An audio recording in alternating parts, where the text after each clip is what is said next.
देखिए, कांग्रेस की एक-एक कार्यकर्ता की भावना है कि पार्टी के राष्ट्रीय अध्यक्ष राहुल गांधी जी हों। एक-एक कार्यकर्ता चाहता है और उसके पीछे बहुत ठोस वजहें हैं। देखिए, जो लोग भी नेहरू गांधी परिवार पर सवाल उठाते हैं, उन्हें मालूम नहीं है कि आज़ादी की लड़ाई में जो बलिदान दिया है नेहरू गांधी परिवार ने, अ, उस तरह की लेगेसी, उस तरह का इतिहास किसी भी परिवार का नहीं है।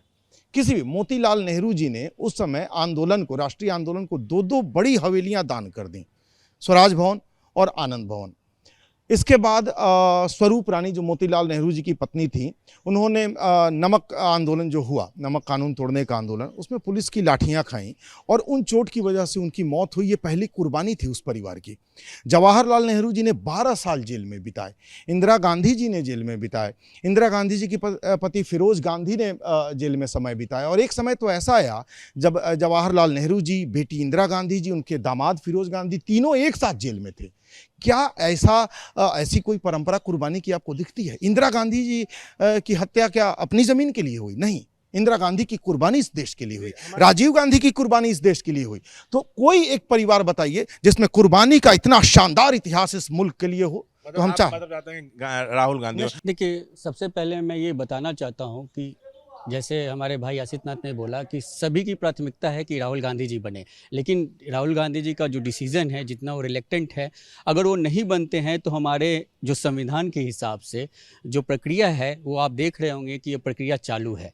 अगले महीने 17 अक्टूबर तक ये क्लियर हो जाएगा। अगर राहुल गांधी जी नहीं बनते हैं तो हम चुनावी प्रक्रिया में जाएंगे, जो कि हमारे कांग्रेस का संविधान कहता है।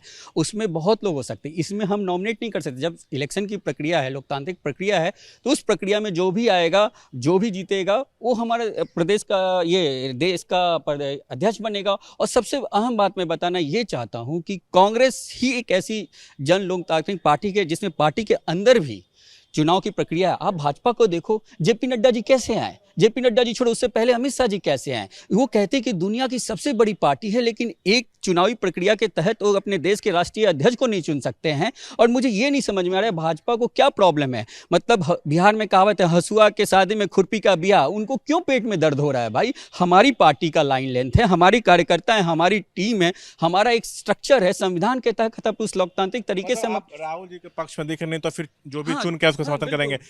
एक कांग्रेसी साधारण कार्यकर्ता के नाते कोई भी नहीं चाहेगा कि गांधी परिवार के अलावे और कोई भी राष्ट्रीय अध्यक्ष के रूप में स्वीकार्य होगा किसी भी कांग्रेसी को जो अपने आप को कांग्रेसी समझते हैं। नहीं, हम चाहते हैं कि राहुल गांधी जी राष्ट्रीय अध्यक्ष बने, क्योंकि वो अभी देख रहे हैं भारत जोड़ो जो यात्रा हो रही है, जितना मेहनत वो कर रहे हैं उतना किसी के बस की बात नहीं है। जुमला लोग लंबा लंबा बोलता है, बीजेपी में भी जुमलेबाज सारे भरे हुए हैं, लेकिन कोई को कह दीजिए 10 किलोमीटर नहीं चल पाएगा और वो 3500-3600 किलोमीटर चल रहे हैं और इतना मेहनत करते हैं, पार्टी के लिए जान देते हैं। उनकी दादी जान दी, उनके जो नेहरू जी थे वो जान दिए, पिताजी जान दिए। इतनी कुर्बानी वाली फैमिली कहाँ मिलेगी? और इसीलिए जो शुरू से ही वो लोग संपन्न हैं, इसीलिए देश को और भी वो लोग बनते हैं, कुछ भी पीएम बनते हैं, राष्ट्रीय अध्यक्ष बनते हैं, तो और भी देश, और भी पार्टी और देश अच्छा हो जाएगा। नहीं तो ऐसे लोग को अगर पीएम बना दीजिए, जैसे बीजेपी में है कि मोदी जी बने हैं तो खाली लूट रहे हैं, क्योंकि जो एकदम कुछ है ही नहीं, तो वो आएगा तो पहले घर भरेगा तब ना देश भरेगा। और जिसके पास सब कुछ हो, तो हम लोग चाहते हैं राहुल जी हो, पूरे बिहार चाहता है राहुल जी हो। नहीं, अध्यक्ष तो राहुल गांधी को होना चाहिए, क्योंकि हमारे लिए कांग्रेस का मतलब ही राहुल गांधी, सोनिया गांधी है इस वक्त। तो अध्यक्ष तो राहुल गांधी जी को ही होना चाहिए।